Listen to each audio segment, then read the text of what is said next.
Silencio en la sala. Orden. Orden, por favor. Hoy nos reunimos para dirimir responsabilidades por el estallido de la Guerra Civil Española. Este va a ser un juicio largo, así que aviso a los litigantes y al público que dividiremos este juicio en 3 sesiones para hacerlo más digerible y publicaremos, si os portáis bien, un resumen corto para los que tengan poca capacidad de atención. Dicho esto, están acusados los militares y civiles del bando nacional presuntamente implicados en la preparación del golpe de Estado. Como ya fallecieron todos, la defensa representa a los herederos materiales e ideológicos que justifican las actuaciones de los presuntos conspiradores. No sé si va a ser muy útil abrir este caso 88 años después de los hechos, pero el fiscal ha insistido en abrir el caso. Por favor, señor fiscal, tienes la palabra para su alegato de apertura. Gracias, señoría. Permítame expresar que la Fiscalía sí cree que era un imperativo moral de España hacer este juicio como forma de reparación histórica para las víctimas de aquellos hechos. También permítame corregirle en el uso del término bando nacional, porque como explicaré en el juicio, de nacional tenía poco. Les puede llamar sublevados o golpistas, porque eso es lo que son. ¡Qué infamia! Ellos eran la España verdadera. Los separatistas catalanes sí que son golpistas. ¿Cómo puede considerarse esto un juicio justo si el fiscal es un rojo sectario? ¡Mire la gorra de comunista que lleva! ¡Orden! ¡Orden! La defensa no tiene la palabra. Por cierto, ¿está bien de su voz? Bueno, estoy un poco cascado ya. Los años no perdonan. Mire, independientemente de la afiliación política del fiscal, yo soy quien va a emitir un veredicto imparcial en base a las evidencias que presenten ambas partes. Espero que ambas partes contribuyan a un juicio sosegado. Por favor, fiscal, continúe. Como iba diciendo, los conspiradores civiles y militares del golpe de Estado que dio lugar a la guerra civil deben ser juzgados por provocar una guerra de exterminio de españoles que no pensaban como ellos, una guerra contra la República y su gobierno, y una guerra que llevó a una dictadura que, aun habiendo vencido, no dejó de reprimir a sus potenciales opositores. Veamos algunas de las consecuencias de la guerra civil en cifras. A causa de la guerra civil española se estima que murieron entre 500 y 735.000 personas, el equivalente a entre el 2 y el 3% de la población española de 1936. Entre 150 y 200.000 murieron en el frente de guerra y por bombardeos. 130.000 camaradas fueron víctimas de la represión del bando sublevado y 50.000 adicionales fueron ejecutados por la dictadura franquista entre 1939 y 1945. 50.000 fueron víctimas de la represión republicana, que no habría sucedido, para empezar, sin el golpe de los fascistas. Enrique Moradiellos calcula entre 346 y 380.000 muertos por privaciones de guerra, como las enfermedades y hambre. Entre 400 y 600.000 niños no nacieron debido a la caída en picado de la natalidad. 34.000 niños fueron evacuados de España lejos de sus familias durante la guerra civil. La guerra civil produjo unos 600.000 refugiados españoles, y entre 200 y 300.000 de estos se convirtieron en exiliados permanentes que no regresaron a España jamás. Por la muerte y el exilio, España perdió mucho capital humano, incluyendo los mejores científicos, maestros y artistas del país. Por las secuelas de la guerra, la autarquía y las pésimas decisiones económicas del régimen franquista, hubo una hambruna entre 1939 y 1942 en la que murieron al menos 200.000 españoles. Por no hablar de las grandes secuelas en la salud de los españoles a largo plazo en un menor desarrollo físico y mental por la desnutrición. Fue con los azules y no con los rojos cuando fue tiempo de hambre y piojos. Un mínimo de 150.000 presos políticos de las cárceles y campos de concentración franquistas fueron usados como esclavos en trabajos forzados. Más de 20.000 adicionales fueron enviados a los campos de concentración de la Alemania nazi para así saldar las deudas contraídas por su ayuda a los traidores.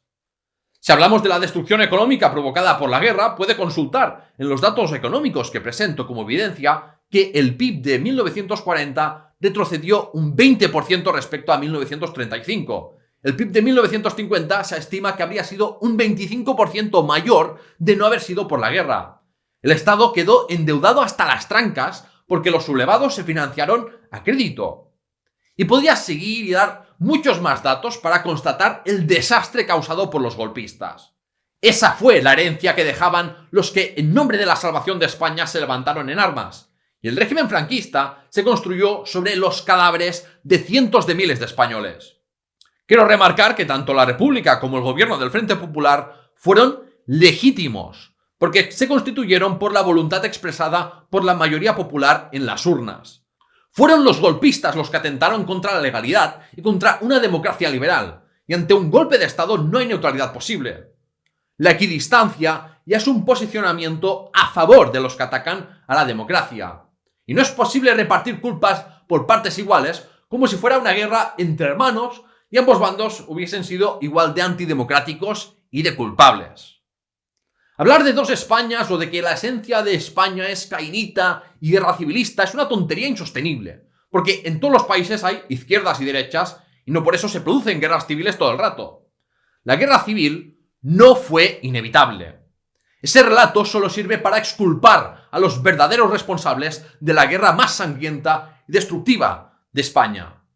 El golpe de Estado y guerra civil fueron fruto de la decisión de unos militares y dirigentes civiles de las derechas antiliberales con una visión muy estrecha de España.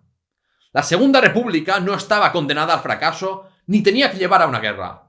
Fue destruida por un golpe militar solo parcialmente exitoso y con el apoyo de unas potencias extranjeras que, al no triunfar en buena parte de España, llevó a una guerra civil.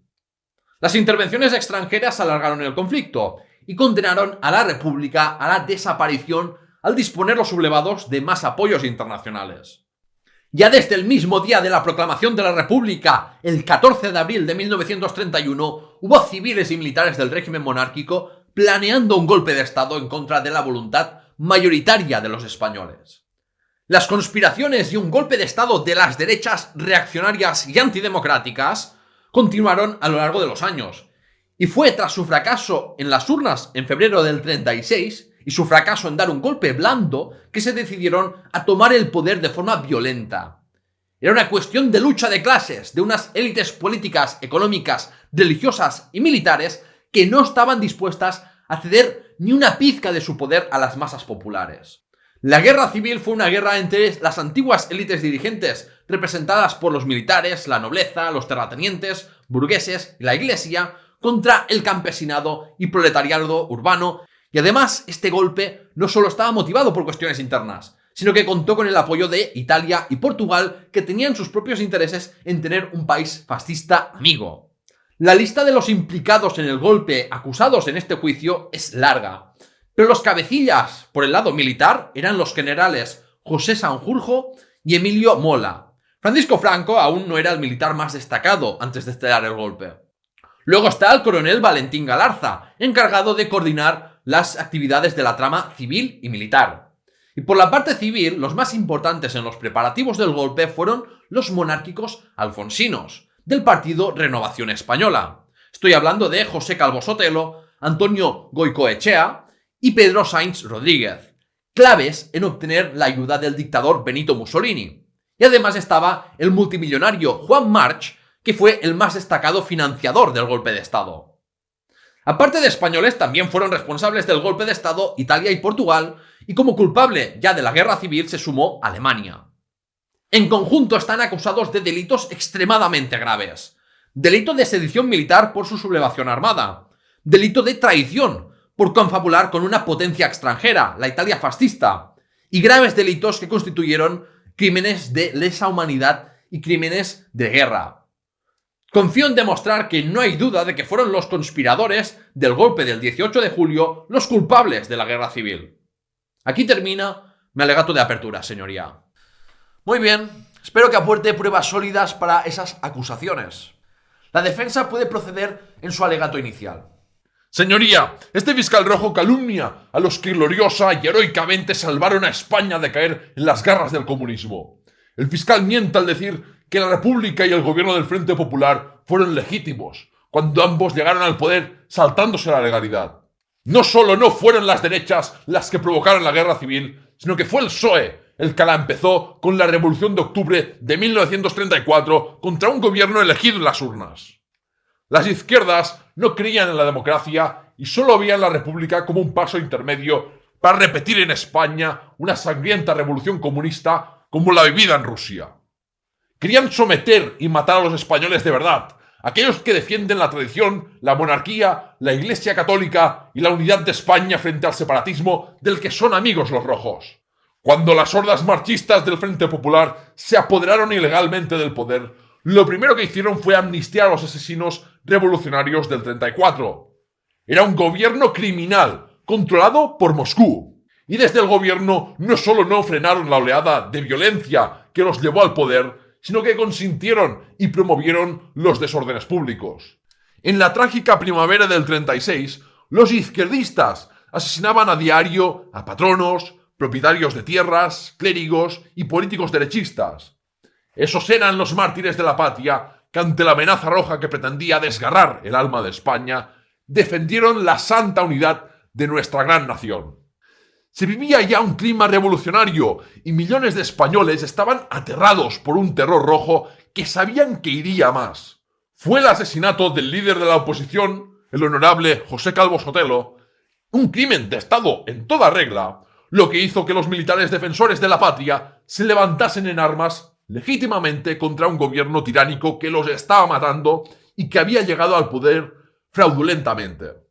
Además, ya antes se había puesto en conocimiento de los protagonistas del glorioso alzamiento nacional un plan comunista de Stalin que iban a seguir los rojos apátridas para hacer la revolución en España e instalar una dictadura del proletariado sometida a las órdenes de Rusia. El alzamiento nacional fue un mal necesario para evitar la revolución. Termina mi alegato, señoría. De acuerdo, exploremos algunas de las cuestiones que han puesto sobre la mesa en sus alegatos. La defensa ha afirmado que la República era ilegítima. ¿Sería tan amable de explicar por qué? Señoría, permítame desvelar la farsa de esa supuesta legitimidad republicana. No hubo ningún referéndum de monarquía o república. Hubo unas elecciones municipales en 1931 que ganaron los candidatos monárquicos. No hay más que ver el número de regidores monárquicos, más de 40.000, que supera con buen margen a cualquier otra coalición o candidatura. La imposición de la República fue una obra orquestada por el fraude y la coerción en nuestras calles. Una maniobra producida con astucia y sin escrúpulos por aquellos que ambicionaban el poder a cualquier precio, igual que hicieron en el 36. Los patriotas del alzamiento nacional, en su noble gesta, no buscaban más que el restablecimiento de la legítima corona, baluarte de nuestra unidad y de nuestra fe, usurpada por artimañas y tumultos. Señoría, la afirmación de la defensa no solo carece de fundamento, sino que distorsiona la realidad histórica con un velo de falsedades ideológicamente tintadas. Permítame ilustrar con datos irrefutables.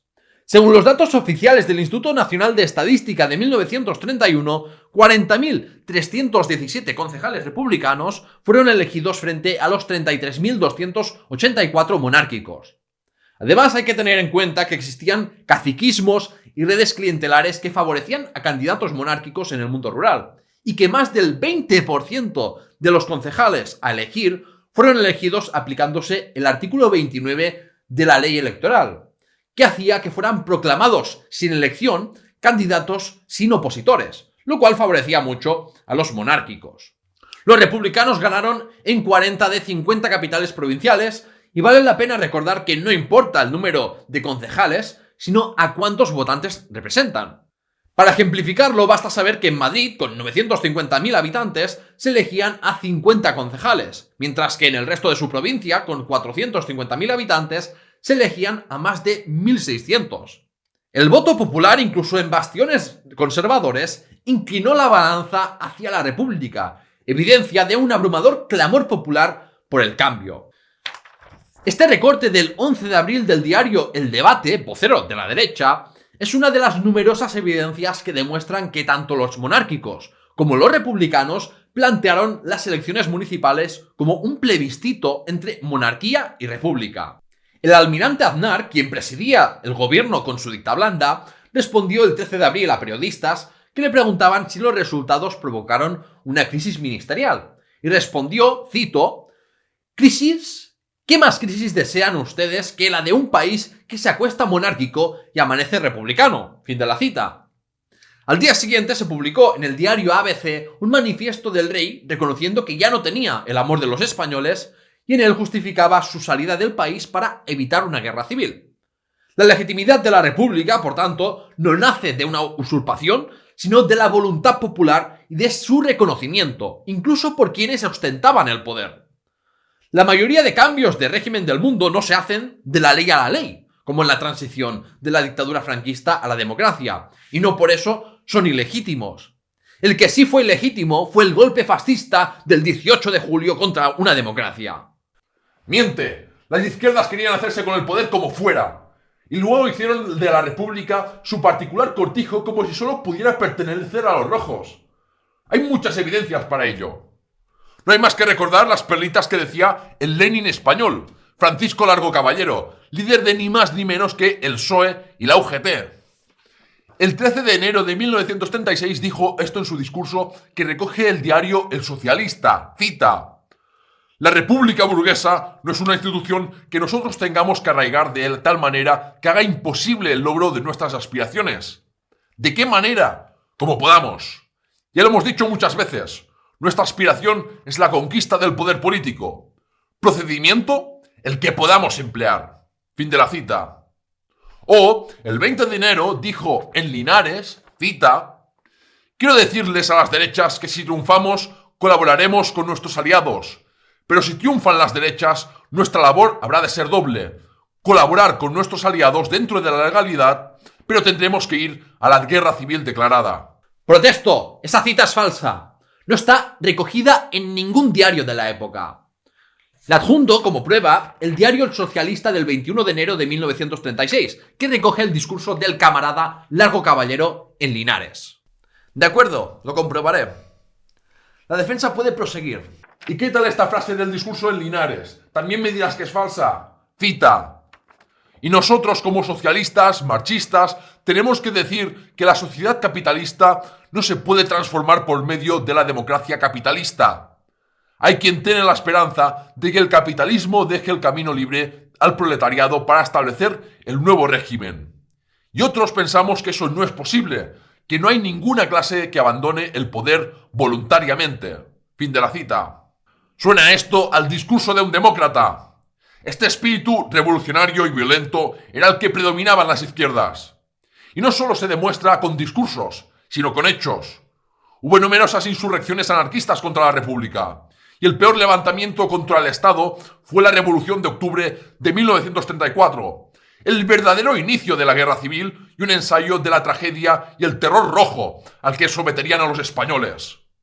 Pretendieron imponer por la vía armada una dictadura del proletariado porque no admitieron que fueron derrotados en las urnas en noviembre de 1933. ¿Qué tiene que decir al respecto la Fiscalía? No voy a ser yo quien defienda que el camarada Largo Caballero era un demócrata liberal. Es un hecho incuestionable que para nosotros, socialistas y comunistas, la estructura burguesa de la República representaba una etapa provisional, no el objetivo final, en consonancia con los principios marxistas. También es cierto que los socialistas, comunistas y anarquistas creemos legítima la lucha armada como vía para la emancipación proletaria. Sin embargo, no se puede decir que no hubiera demócratas en la República para desviar la atención y quitar responsabilidades a los golpistas. Porque los partidos de izquierda republicana, los centristas y los de la derecha liberal, sí creían en la democracia como un modelo de Estado que no era un paso intermedio para nada más.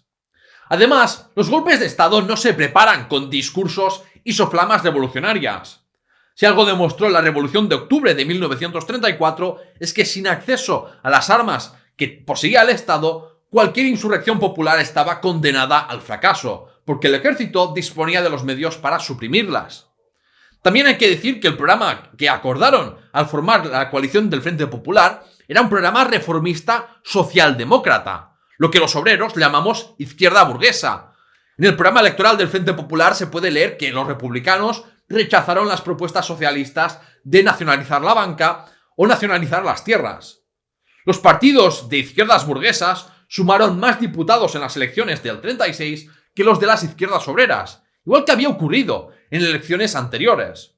En el acuerdo de coalición, los socialistas y comunistas aceptaron quedarse fuera del gobierno y apoyar las medidas de los republicanos. Aunque no creyesen a largo plazo en la democracia liberal, los socialistas y comunistas defendieron con honor la república ante la amenaza fascista. Lo de que la guerra civil empezase en el 34 por culpa del PSOE es una tesis infumable de un franquista sin el menor crédito académico como Pío Moa. Ni los españoles de aquel entonces lo vieron así, ni es defendible que una insurrección que duró 2 semanas solo en Asturias y fue aplastada sin problemas por el ejército fuese el inicio de la guerra civil. Casi 2 años separaron esta insurrección del golpe de estado de julio del 36. ¿Cómo se puede hablar de guerra civil entonces en el periodo entremedio? Ya que sacamos discursos, déjame sacar algunos de los líderes derechistas. El líder derechista más importante de España, Gil Robles de la Ceda, es calificado por algunos sinvergüenzas que van de historiadores como un moderado democristiano. Pues bien, este democristiano asistió al Congreso Nazi de Nuremberg de 1933 y tras esa experiencia, el 15 de octubre de 1933, pronunció estas palabras. Cita: «Tenemos que dar a España una verdadera unidad, un nuevo espíritu, una política totalitaria. Para mí solo existe una táctica hoy: formar un frente antimarxista, cuanto más amplio mejor. Ahora es necesario derrotar al socialismo inexorablemente. Debemos fundar un nuevo Estado y eso impone deberes y sacrificios. ¿Qué importa si tenemos que derramar sangre? Necesitamos todo el poder y es lo que pedimos. Para cumplir ese ideal no vamos a perder el tiempo con formas arcaicas. Cuando llegue el momento, o el Parlamento se somete o lo hacemos desaparecer. La democracia no es para nosotros un fin, sino un medio para ir a la conquista del Estado nuevo. Vamos a liquidar la revolución. Hemos aguantado durante 2 años y llegó ya el momento de que no cedamos ni un paso más. Si quieren la ley, la ley. Si quieren la violencia, la violencia». Fin de la cita. José Calvo Sotelo, un mártir para los franquistas, dijo en sede parlamentaria el 19 de mayo de 1936, cita: «A este estado llaman muchos estado fascista. Pues si ese es el estado fascista, yo que participo de la idea de ese estado, yo que creo en él, me declaro fascista». Fin de la cita. Y luego hizo una invocación pidiendo un golpe de estado. Claro, sabiendo que llevaban mucho tiempo preparándose y con la ayuda de Italia porque él era uno de los principales cabecillas de la conspiración. Esos son los elementos que dominaban en las derechas. De diputados centristas y conservadores demócratas había pocos. Y es que la derecha siempre ha tenido más problemas que la izquierda en aceptar la democracia.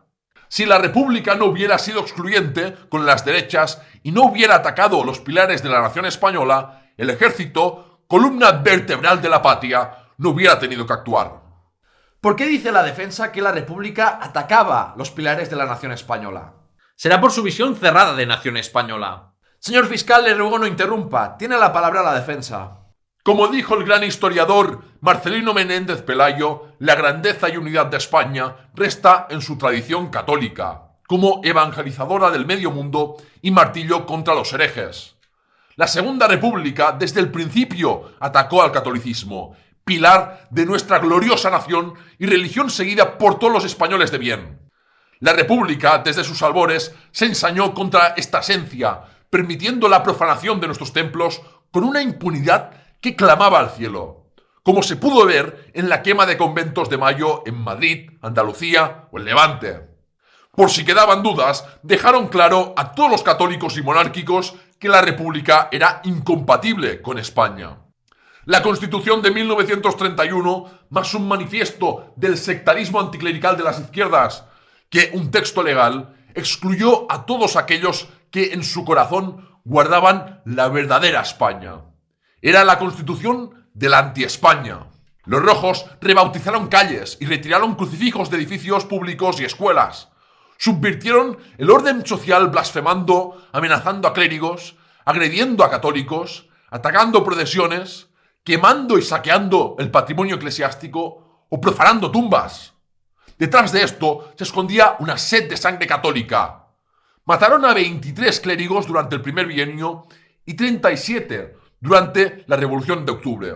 Con la guerra que provocaron los rojos convirtieron en mártires a cerca de 7.000 católicos. Y muchas veces, antes de matarlos, los torturaban de formas sádicas. Por ejemplo, castrándolos.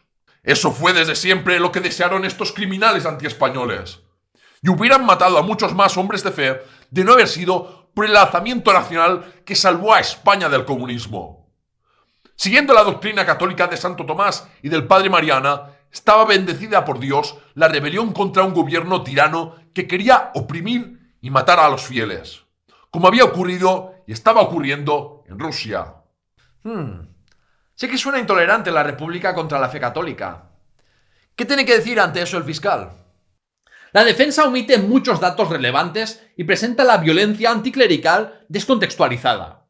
La Iglesia Católica desde hacía siglos que estaba ligada a la monarquía y a un pensamiento antiliberal y antidemocrático.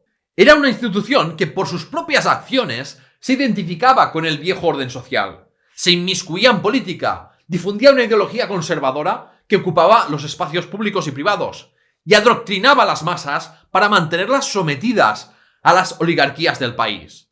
En definitiva, la Iglesia era una fuerza contrarrevolucionaria y no era inocente. En los años de la dictadura de Miguel Primo de Rivera y durante la Segunda República, entraron a ocupar sedes episcopales verdaderos integristas religiosos que veían como un ataque a la Iglesia y a la nación española medidas laicas. Y los integristas querían imponer de forma totalitaria unas ideas tradicionalistas entre todos los españoles, fueran o no católicos. Por eso, en su visión, todo el que no fuera un integrista católico era anticatólico y anticlerical. La República amplió los derechos de los ciudadanos al promover una educación laica, aprobando la posibilidad de divorciarse o la libertad de culto religioso. Todo eso lo calificaban de radical y sectario los integristas católicos.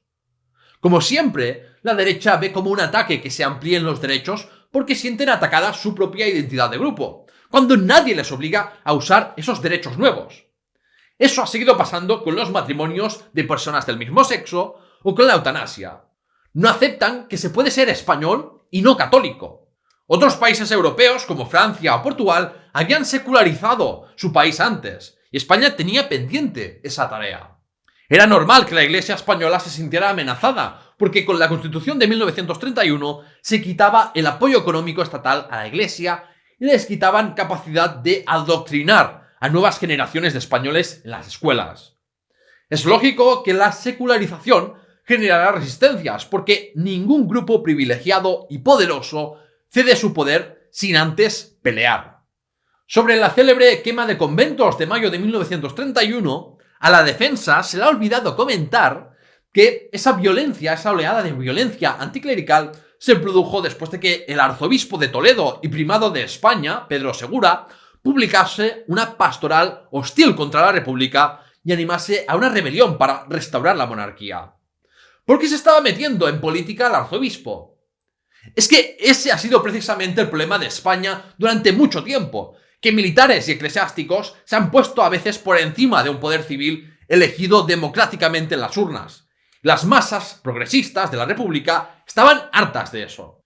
Sobre los clérigos asesinados durante la Segunda República, quiero preguntar a la defensa si también ha recogido la cifra de campesinos y de obreros asesinados, porque no entiendo por qué la vida de los proletarios parece que vale menos. También hay que remarcar que en la primavera de 1936, que intentan vender como una espiral de violencia, sobre todo contra derechistas, no mataron ni a un solo clérigo. Y es que hay una distancia tremenda entre la violencia homicida y la violencia simbólica e intimidatoria, como atacar imágenes religiosas o atacar templos. Los muertos de después de estallar el golpe están fuera del motivo de este juicio, pero los golpistas también fueron responsables de esas muertes, porque sin el golpe de estado reaccionario no se hubieran producido nunca. ¡Rojo, hijo de p***! Silencio, modere su lenguaje. Señor fiscal, ¿tuvo la Iglesia algún rol en el golpe de estado del 36?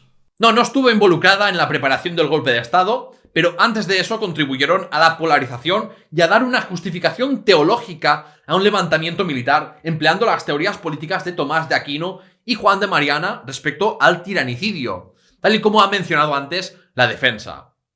Cuando ya se declaró la sublevación, la Iglesia española se puso del lado de los sediciosos y le dio su bendición. Sin embargo, hay que decir que la defensa de la Iglesia y del catolicismo no apareció ni siquiera en los bandos de guerra de julio de 1936, porque ya se sabía que no existía ninguna persecución religiosa. Tiene mucho sentido porque muchos de los principales generales encargados del golpe no destacaban por su religiosidad. Mola y Queipo de Llano eran republicanos y religiosos. Cabanellas era masónico y Franco iba poco a misa. Solo fue desde septiembre que los sublevados usaron de forma subsidiaria en su discurso la defensa del catolicismo y algunos obispos españoles, sin el apoyo explícito del Papa, presentaron su guerra como una cruzada religiosa. Ha sido con la desmemoria posterior a la guerra civil que se ha vendido la justificación religiosa como la principal razón del golpe de los traidores a España. La izquierda traidora y antiespañola siempre ha sido amiga de todo lo que no oliera a España. Por eso se posicionan contra la Iglesia, contra el rey y del lado de los separatistas. La sacra unidad de España estaba en peligro. No hay más que ver que se había aprobado el Estatuto de Autonomía de Cataluña y estaban otros estatutos en trámite, que eran la punta de lanza del separatismo. Los comunistas difundían ideas de autodeterminación que intoxicaban a la sociedad española. En octubre de 1934, el traidor presidente de la Generalidad, Lluís Companys, declaró la independencia de Cataluña. Y el gobierno del Frente Popular lo primero que hizo fue amnistiar a estos separatistas junto a los revolucionarios, como Pedro Sánchez quiere hacer ahora. La historia se repite y estos sociatas nos quieren volver a llevar a la guerra civil. Si ya por cómo llegaron fraudulentamente al poder los del Frente Popular no tenían legitimidad alguna, aún menos firmando una amnistía. El ejército siempre estará ahí para cumplir su obligación de defender la indivisible unidad de la patria. Recuérdenlo. Lo recordamos. Y si algo demuestra la revolución de octubre del 34 es que el ejército tenía plena capacidad de reducir cualquier intento de declarar la independencia de una región. La defensa confunde más autonomía política de poderes regionales con el separatismo, cuando simplemente es una forma distinta de gestionar el poder. Sobre la amnistía, ¿por qué debería quitarle legitimidad al Frente Popular cuando cumplió con su programa electoral? ¿Y por qué no le quitaba legitimidad al gobierno radical cedista el haber concedido la amnistía a los golpistas de la Sanjurjada de 1932 y a los evasores fiscales? Y por cierto, la amnistía a los involucrados en la Revolución de Octubre se aprobó con la votación unánime de la Diputación Permanente, que incluía los votos de la CEDA. En 1936 no existía el riesgo de secesión en España. No se puede justificar el golpe en eso. Esquerra Republicana de Cataluña y Acción Nacional Vasca pedían una república plurinacional no muy bien definida. Y en el PNV predominaban los autonomistas pragmáticos antes que los independentistas. Los comunistas, una fuerza minoritaria en España antes de la guerra, no apostaban por un federalismo de tipo soviético. Y cada vez había más izquierdistas que defendían la idea de nación española para defender sus conquistas sociales. A los socialistas no les preocupaba el tema nacional, pero tampoco mostraban deseos de transformar la República Española en un estado plurinacional. De hecho, líderes como Indalecio Prieto cada vez más apostaron por un discurso nacionalista español de tipo progresista.